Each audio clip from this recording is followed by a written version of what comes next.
Anyway, though, I wanted to touch on this. We didn't really have a news story guiltily going into today until kind of the 11th hour because there wasn't a ton to really monitor. But I did see this. I have seen this reposted. This is one of those stories too that like it's one of the very few stories that like you could almost get the whole gist of if you see it on Twitter and stuff. But it's interesting with Wendell and Wild's release. Obviously, Henry Selick's doing a lot of press. He's getting a lot of interviews and stuff from local Hollywood Reporter and all these different sites. Well, it's the Emma Keats piece that was published yesterday afternoon, an AV Club that's been making the rounds. And I really like the headline of this thing. I will admit, as somebody who has to write articles for my current job, I really love the headline of this. The headline is "The Nightmare Before Christmas" director Henry Selick is humbly asking for a little bit of credit. What a really good just direct headline that like gets you in on an empathy level. Yeah, and this goes back to one of Selick's earlier features, which we brought up just really in name only when we were reviewing Wendell and Wild, The Nightmare Before Christmas. Now, that's actually a really good trivia question. Who directed The Nightmare Before Christmas? Because the film's title is actually Tim Burton's The Nightmare Before Christmas. And that doesn't happen very often, where like all of Tyler Perry's movies are technically called Tyler Perry's A Jazz Man's Blues, Yep. or Tyler Perry's A Medea Christmas. That is technically the title of them. A lot of people obviously just shorten it. Or like Lee Daniels' The Butler is another one. But it's rare, so rare that it's hard for me to think of like another case where in this case it was the story writer got the credit for the title his name is in the title of the movie when he was not the director. And Selick, who I guess has been pretty mum on this throughout the last several decades, which my God, I'm like King Petty over here. The damn thing would have still been in theaters and I would have mentioned this. But he said though in this interview, he said when it comes to like people thinking that Tim Burton directed A Nightmare Before Christmas, is that Henry Selick kind of gets forgotten about, that is his movie, at least directorial credit, in terms of directorial credit, that is his movie. He said, and this is a great quote, I just want to read this. He says, "That was a little unfair because it wasn't called Tim Burton's Nightmare until 3 weeks before the film came out. And I would have been fine with that if that's what I signed up for. But Tim was in LA making 2 features while I directed that film. And I mean, Tim is a genius, or he certainly was in his most creative years." What a shot. What a shot there. Reading that aloud made it hit more. Like, what a shot. Tim is a genius, or he certainly was in his most creative years. Oh, Selick saw Dumbo. I always thought his story was perfect, that he designed the main characters. But it was really me and my team of people who brought that to life. And he's not wrong. This happens a lot. And it's probably worth bringing this up, too, because a lot of people are going to probably credit Jordan Peele for this Wendell and Wild. Oh, well, I pretty much implied it throughout my review. 100%. A lot of people are. And you know what happens? Like, it is at its core, it's not a Selick versus Burton problem. It's not a Peele versus Selick problem. I don't even have any issue at all. I don't think anybody should or does that Selick even brought this up. I don't even think in his heart of hearts Tim Burton would have a problem with him bringing this up. It's a marketing problem. Yep. Is what it is. It's a marketing problem. And the most recent example I could think of this affecting was Candyman.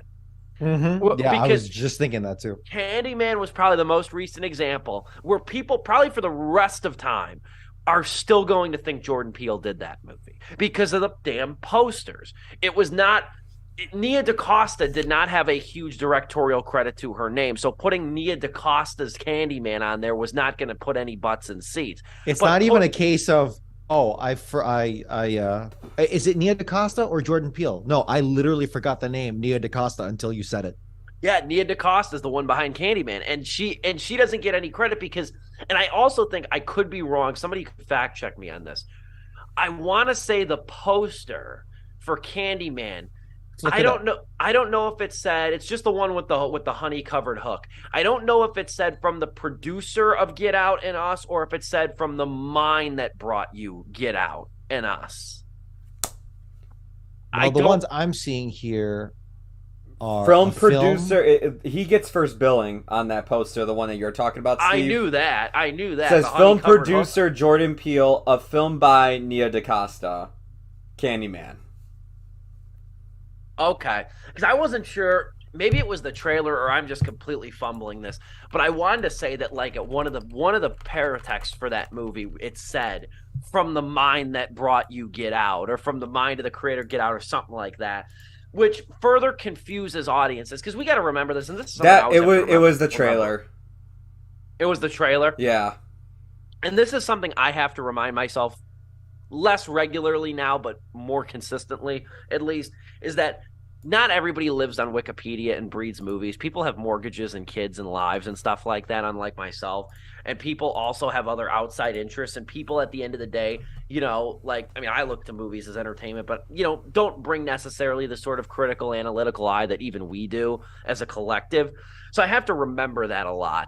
Like, to me, it's like, yeah, I know Henry Selick directed A Nightmare Before Christmas. I know that. I think it'd be a good trivia question. But I can't blame anybody when the damn thing's called Tim Burton's A Nightmare Before Christmas. You almost have to think for a second, oh, yeah, that was Selick who did direct the thing. People don't even know the name Selick. They just know Nightmare. No, dude, Tim Burton. You know how many times I've gone to trivia nights with friends, and I came in clutch because none of them pay attention to that shit. And I know that answer. That too in the article.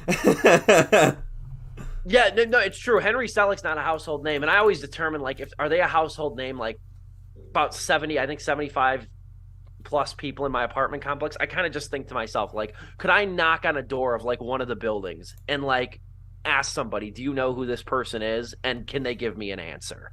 Mm-hmm. And that's how I kind of determine a household name. Like, if I did that multiple times, and be a nuisance to my community. But moreover, though, I really like this article, though, because, and I'm glad Selick came out and said something too. I liked. I also like too, and this is what I should have probably even looked at this or threw this in too. He said Selick wants to remind audiences that despite the big name, this new film is almost all him. He said with Jordan, it's 90% me and 10% him at the most. These are my movies and other people have contributed. Now, it's also, when you think about it too, and I'm just going to throw this after I told you I had a mini monologue for this too. Like, Henry Selick too, I think part of the issue is that, like, he collaborates a lot. He collaborates a lot with people who have just become bigger names than himself. Like James and the Giant Peach, Tim Burton produced, and that was based off a Roald Dahl book. So, like, he kind of has that friction where he's like, he might be the mastermind behind the adaptation, but he's not the biggest name in the room either. And then he collaborates with somebody like Peele, like Burton, who is a household name. He's going to get overshadowed, unfairly or fairly or not, but I still think at the root of it, it's really kind of a marketing issue at the end of the day. Dom and then Joe, I'll go Dom first. What say you about this? What did you think of this AV Club piece? I mean, it dips a little bit into, like, he said, drama of just like, all right, come on. But the fact that he spoke out about it, I mean, he set that stage for himself, especially that little snide little comment there, which is great, but I'm sure that's not going to help anything, especially if someone claps back on this. But yeah, that's kind of funny. I mean, AV Club comments are always gold as well. Doesn't mean good. That was just gold. He said earlier in the article, or in the interview, he said, I've won many a bar argument saying that, like, Tim Burton didn't direct Nightmare Before Christmas. That was like, that little remark right there was the outcome of, like, 30 plus years of winning those bar arguments. That's what that was. You could get into a bar argument just saying, no, I make movies. And, like, that's it. Like, look at yourself, you Jersey bloke. Anyway, go on. Really not much else to say here other than what does Tim Burton say next? What does Jordan Peele say next about this? But it's a quirky little thing based off what he said. And I do appreciate, as Steve said, I do appreciate the title because I think it softens the blow a little bit. We'll see. That's some decent writing there. So we'll see what happens next. And I just reflecting based off of it, Nightmare Before Christmas is such a monumental, a little too strong, but it is embedded into the hearts and minds of millennials, particularly late millennials, who that's like their entry into Disney for a lot of people. is that specific movie. So yeah, the fact that no one knows the name Henry Selick, that is a little bit of a like.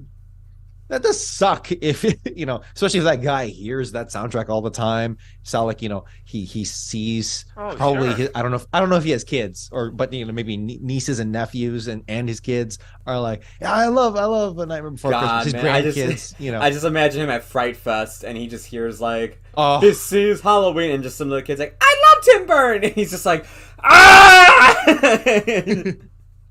exactly. Joe. This was a very fun article about a man I wish got more credit than he actually does deserve. It sucks, that like, yeah, people actually really don't know that he directed it. Again, like I said, I always come in clutch at any trivia night, especially Halloween or Christmas movie trivia. This is always a question, and you won't believe, no matter how many times I go to trivia nights, I'm like, all right, truly, there's gonna be more than just me getting it right. And it's like, most of the time, it's just me. There's a few times it's me and another table, but never all participants. It's always the later question they save for like the end of the night. It sucks that he doesn't get that credit. It sucks that Wendell Wild might be another case where he doesn't get that credit. Mm-hmm. But like I said, I'm glad he's back. I'm hoping he does more and more movies so he can make more of a name for himself, because it was like, man, Coraline was badass, and I remember every kid I talked to loved that movie and was talking about it. And I felt like if he would have kept making movies, and I don't know why he stopped or anything. I never kept up with him as a director. But if he would have continued after that, I felt like, yeah, he could have been possibly not a household name, but a well-known name. Like, okay, like I know who this director is, or oh, hey, I know this animation style. This is the guy that did Coraline. Yeah, man, it's a fun article about, Henry Selick, who very much deserves more credit, like I said. That's about it. That's all I got to say.